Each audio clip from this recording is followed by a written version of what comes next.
All right, ready for this?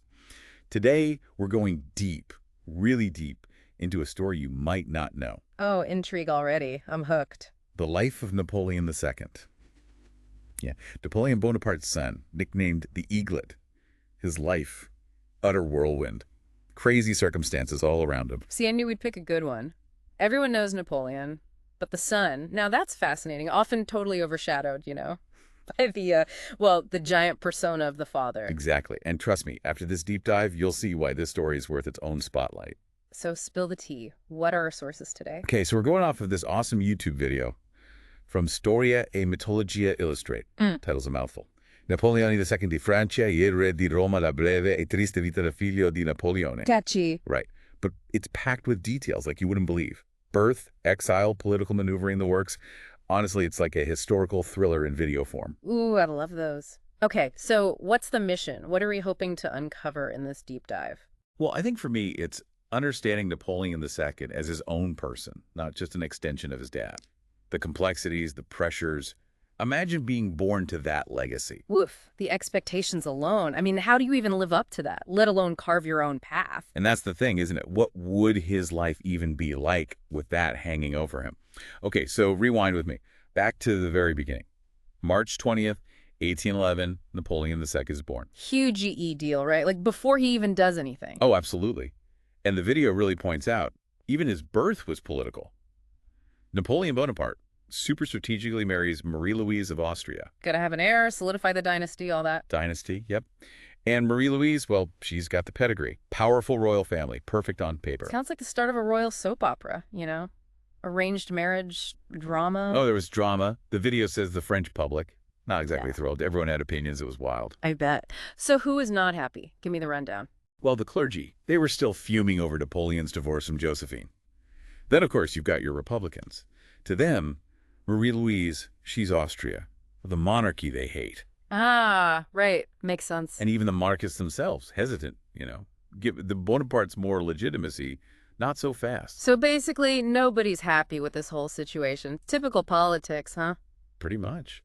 But, despite all that, Napoleon II is born. National celebration, the whole shebang. Given the title King of Rome, even. Talk about pressure. Jeez. Right. And then his life. This kid had an extravagant entourage of nurses, tutors, the best you could get, military instructors. Yeah. He was a lot. Spoiled much. Although, I guess it comes with the territory being the son of, Napoleon. Well, the video makes a point of saying he wouldn't have had this level of attention in Austria. Different world. Makes you wonder, how does that shape a kid? Raised with all that, PLAOS, the legacy on his shoulders from day one. Heavy stuff. And speaking of heavy, things were already going downhill for the Napoleonic Empire. Yeah. That empire, crumbling fast. The video touches on it. The Russian campaign, disaster. Paris falls. And then, boom, Napoleon abdicates. In favor of his son, no less. Poetic, almost. Tiny kids, not even 3 years old, becomes Napoleon II for a hot minute. One of the shortest reigns ever. A pawn. That's what he was, a pawn in the game. These massive forces all swirling around it. Totally. And of course, abdication means exile. Napoleon Bonaparte is sent off to Elba, little Napoleon II, and his mom, Marie-Louise, they end up in Austria. Life turned completely upside down. Ooh, that separation, that had to be huge EE for Napoleon II's story. Absolutely key. He's essentially cut off from both parents at that point. His mom goes on to rule Parma, starts a new family even, and his dad, still scheming, plotting that comeback. Meanwhile, little Napoleon is stuck in the middle of it all. What a mess. And speaking of messes, the video really highlighted the fear surrounding him in the Austrian court. Kidnapping, assassination attempts, they were on edge constantly. Can't say I blame him after all the upheaval Napoleon caused. Do they, lock the kid up for his own safety or something? Not quite a tower prisoner, but close. They went to great lengths to, let's say, manage the situation. Manage Napoleon II. Manage? What does that even mean? Think erasing his French identity. That was their solution. Wait, seriously? How do you even do that? They change his name, heavily control what he learns about his father, all those accomplishments. It was a whole calculated thing. So basically they're trying to mold him into something he's not, just to neutralize the threat. Almost like brainwashing in a way. It's a bit intense, right? But for them, it was all about the Austrian throne, this little Napoleon. He couldn't become a problem. However, even with all that, he never really forgot his roots, There's this telling anecdote in the video. You mean the one where he's asked to name the greatest military leaders and he puts his dad at number 4? Exactly. I mean, come on, all that control, and he still admired the guy. It's that primal connection, I guess. Couldn't be broken. Wow. That really sets the stage, doesn't it? Privilege, A&D tragedy, all wrapped up in one life. And we're just getting started. This kid, right? Yeah. A political problem just by existing. It's wild. Oh, yeah. Europe had just gotten rid of Napoleon Bonaparte. They did not want a repeat performance. Especially with the Bonapartists still out there, hoping for that comeback, Fueling the fire, for sure. And that's where, well, this is where Metternich comes in. Metternich, fill me in. Clemens von Metternich, he was, let's see, Austrian statesman. Basically, the guy running things in Europe after Napoleon's gone. And he was smart. I'll give him that. So not just erasing the French identity, Yeah. but making sure Napoleon II doesn't become this rallying point. Exactly. Metternich, total strategist, isolate the kid, keep him on a tight leash, even control what he learns about his own dad. It was all a very deliberate, I don't know, containment strategy, I guess. Wow. Almost rewriting history, right? Kinda, yeah. Yeah. Trying to create this narrative where Napoleon II is just another Austrian duke. No threat, harmless. But those Bonapartists, they never gave up hope, did they? The video mentioned 1830, the revolution. Oh, right. Huge upheaval in France. Perfect time, you'd think, for a Bonaparte to, step back into the spotlight. Reclaim the throne, the whole 9 yards. It was all right there. And Napoleon II, well, fate, as they say. What happened? He was sick. Really sick. Tuberculosis, back then, that was a death sentence, basically. No way he could lead anything in that state, let alone an army, like his dad. No, and that's the thing, isn't it? This kid with all this expectation, all this history, and he's just robbed of the chance. It's rough. Fate's a real jerk sometimes, huh? Speaking of which, the video mentioned some conspiracy theories. Oh, yeah. Spill it. People thought Napoleon II was poisoned. Like, Metternich had him killed to be extra LA. Sure, he wouldn't cause trouble. Talk about drama.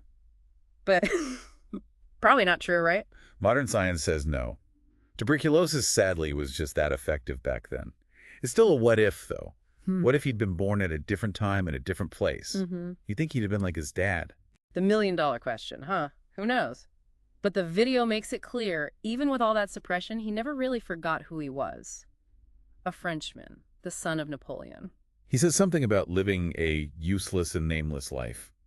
Kind of haunting. Right. You get this sense of longing, I guess. Trapped between two worlds, son of Napoleon, Austrian duke. How do you reconcile that? And yet he seemed to care for his Austrian family genuinely, his grandfather, his aunt. The video mentioned those relationships. Character, right. In the middle of all that political mess, he's still forming real bonds. And he wanted a normal life, too. Dreamed of being a soldier. Which, of course, the illness took away from him. Double whammy of tragedy there, denied both his father's path and his own, like a gilded cage almost. It really is. And even in death, he couldn't escape Napoleon's shadow. That's right. Hitler, moving the remains to Paris in 1940. That whole thing still baffles me. What do you make of it? Classic Hitler. Knew what he was doing, play on that Napoleon symbolism, appease the French a little. Propaganda 101. So even dead, Napoleon II is still a pawn in the game. History, man. Yeah. It never really lets go, does it? Nope.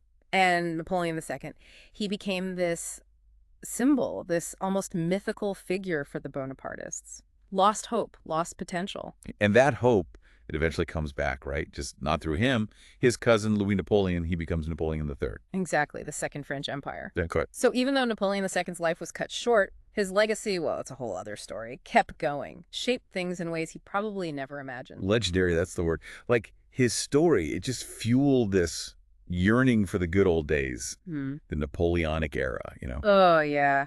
Tragedy, politics, symbolism, all mixed together. It's potent stuff.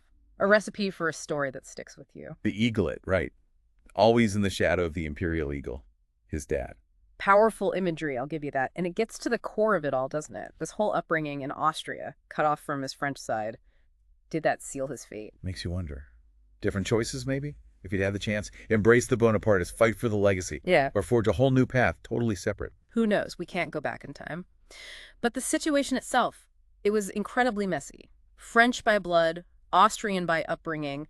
He was this walking representation of the tension gripping Europe back then. So like Kai microcosm, his life mirroring the bigger picture. These empires clashing, ideologies. Exactly. Chaos everywhere. And he's just trying to figure out who HE is, where he fits, while everyone else wants to define him by what his dad did. Bittersweet story for sure, full of those what ifs. But it's a good reminder, I think. Even those seemingly destined for greatness, they're still subject to fate, how things play out. Yeah.